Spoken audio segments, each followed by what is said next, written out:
কোনো কিছুকে এমনভাবে আঁকড়ে ধরো না যেন সেটাই তোমার শেষ আশ্রয় হয়।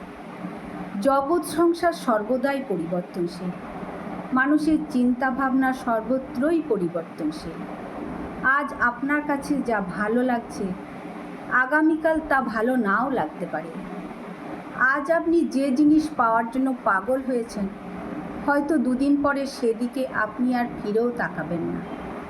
এই জগৎ সংসারে কোনো মানুষ হোক বা কোনো বস্তু, কোনো কিছুর আসক্তিতে জড়াবেন না, মোহমায়ায় আটকাবেন না। আপনার ভালোবাসা স্নেহ দিয়ে সব কিছুর যত্ন নিন, কিন্তু তা চলে গেলে, হারিয়ে গেলে, কেউ ছিনিয়ে নিলে এতটাও দুঃখে কাতর হবেন না যে আপনি নিজেকেই হারিয়ে ফেলছেন। কারণ আপনি কিছু নিয়ে আসেননি, আবার কিছু নিয়ে যাবেনও না।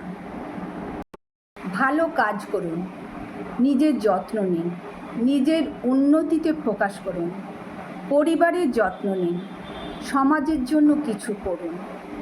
কিন্তু আপনি যা করছেন তা মনের সন্তুষ্টি নিয়ে করুন, তার বিনিময়ে কিছুই প্রত্যাশা করবেন না।